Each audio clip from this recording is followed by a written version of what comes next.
Hi, this is Ciara Wright, and this is a presentation on DNA fragmentation that I gave at a medical conference a couple of years ago. So, full disclosure here, this is a little science heavy.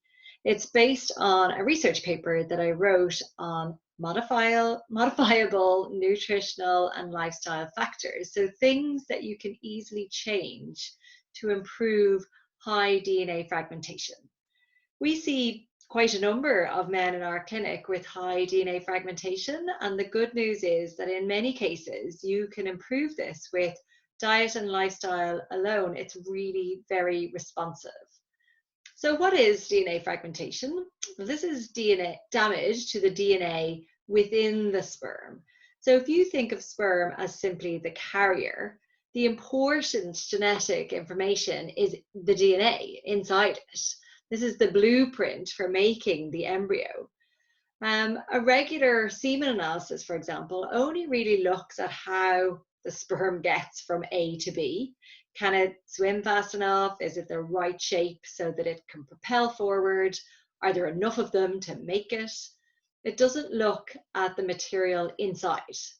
If the transport arrives safely, that's one thing, but if the message is lost, then this can result in reduced fertility, failed fertilization, failure of the developing embryo, or recurrent miscarriage. Now, we always advocate to measure DNA fragmentation right at the start because you can have a normal semen analysis and still have issues with the internal DNA. So again, the transport is okay, but the message within has been damaged. It was actually proposed that a lot of people with high DNA fragmentation may have been inadvertently then labeled as having unexplained infertility because they simply weren't getting this test done. And this slide here is actually really talking about the variation that exists anyway. So you can have a slightly normal semen analysis and still get your partner pregnant. And perhaps this is to do with having good DNA. So the message is arriving intact. So basically the semen analysis does not always correlate with fertility outcome. The second reason to get this test is that it's something that we can help with. So as a general rule in our clinic, we prefer not to test for things that we can't influence. This is not one of these. As I mentioned, it's highly responsive to nutrition and lifestyle changes. Some of them are fairly straightforward and simple. Okay, what's the cause? So a major cause of high DNA fragmentation is reactive oxygen species or oxidative stress. The sources of these in our body include immature sperm. They actually pump out quite a lot of damaging chemicals. The same with white blood cells that are involved in infection or inflammation. An examination by a urologist might be recommended, and if there's any sign of infection, an antibiotic could really help. Other sources of damage I'm going to talk about now, smoking, heat, chemicals in our environment. And the aim is to, on one side, reduce sources of damage, while on the other side, increase our protective antioxidants. And these are found in a good healthy diet and through supplements.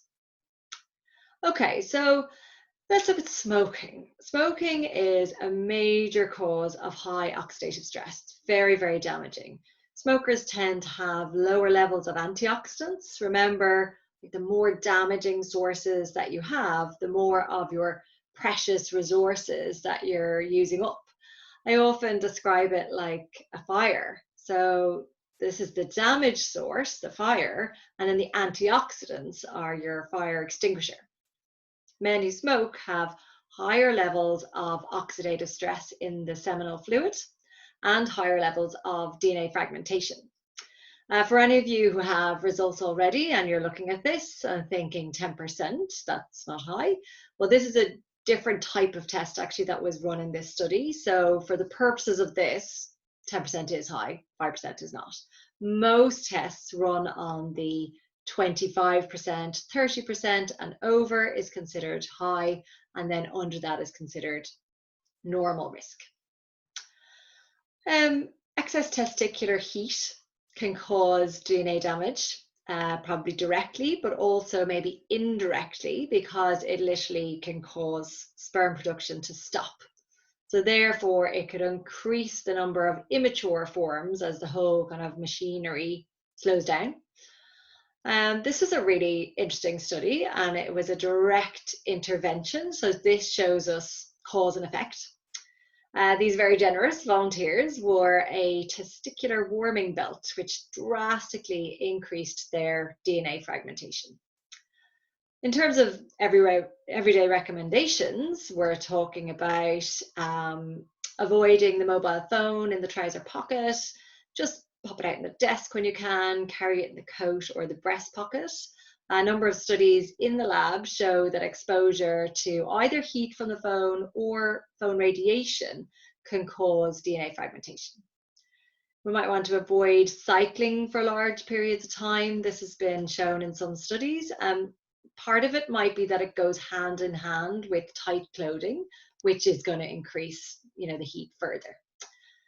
Consider the laptop on the lap, heated car seats, saunas, jacuzzis, hot baths. Bear in mind that effects can be seen for 3 months later, because it takes 3 months to make a whole new set of sperm.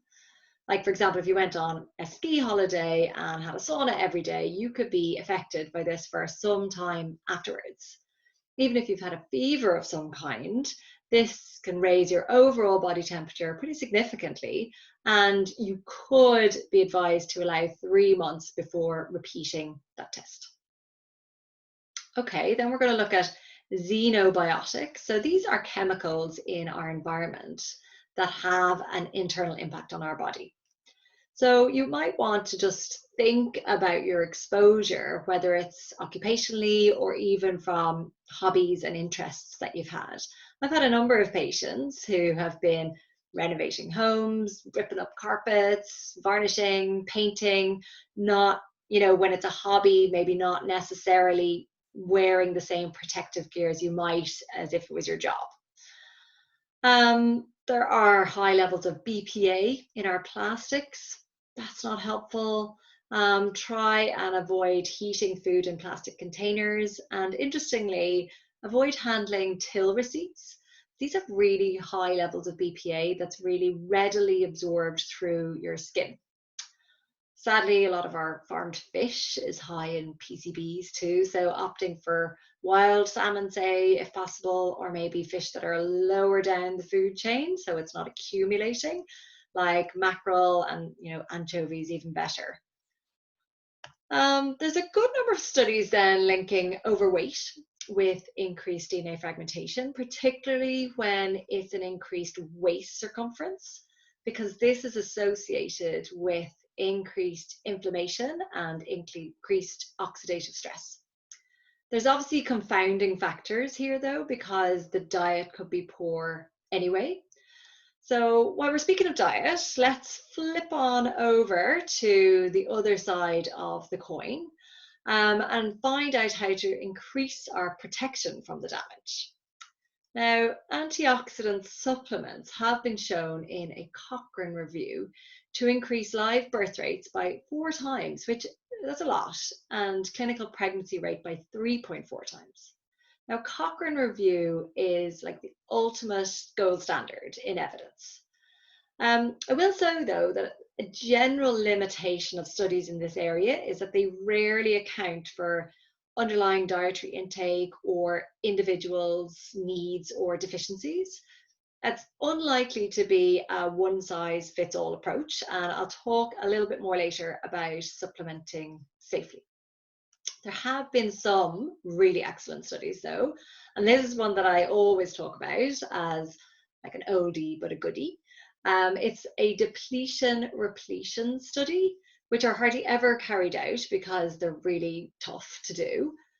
In this group, their food intake was completely controlled. So they were attending a feeding center and being provided all of their meals. They completely withdrew their sources of vitamin C to very, very low levels, and their DNA fragmentation, interestingly, went sky high. Once they restored their levels of vitamin C, the DNA fragmentation came back to normal. So this is a very clear-cut cause and effect, and it's really not something you see in every scientific study. Another very well-known group carried out a couple of convincing trials using 1 gram of vitamin C and 1 gram of vitamin E, which is actually quite a lot. Sorry now, am I after missing that one? It's actually quite a lot of vitamin C and vitamin E. The supplementation reduced DNA fragmentation significantly and actually resulted in twice as many pregnancies. Sorry, this one was a mixed formulation, which brought DNA fragmentation levels from over 25%, considered your high risk, down to 20%, which is considered normal.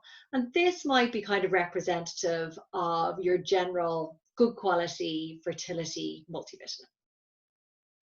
So what I want to say about safety, though, is that reactive oxygen species, they're not all bad. Okay, so they're actually required for a number of energy producing reactions in the body, and specifically very important for a number of reactions that happen within the sperm to get them moving. So this is hyperactivation and capacitation, and then during the fusing of the egg with the sperm, and this is called the acrosome reaction.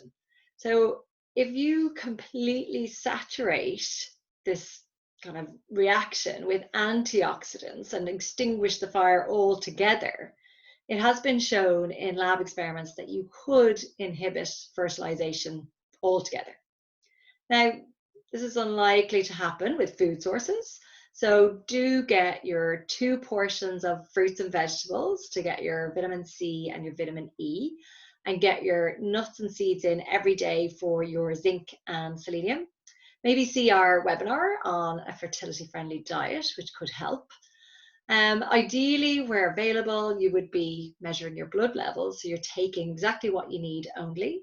But obviously, in the absence of this, starting a good male fertility multi and maybe about 500 milligrams of vitamin C is useful, and then really, really focus on the dietary side. Okay, this is just a really quick case study then that I spoke about at the conference. This describes a patient of ours who had low motility, morphology, and elevated DNA fragmentation. When we tested them, he had low vitamin C, zinc, vitamin D, and he had a poor diet, poor intake of antioxidants. After a 4-month dietary and lifestyle program with us, they got pregnant and they had a baby girl 9 months later, reduced DNA fragmentation and increased semen parameters. We have plenty more stories like that. You might see some on our testimonials on our website. And I hope you found this information helpful, a bit of a speed through the science behind the DNA fragmentation. And thanks for listening.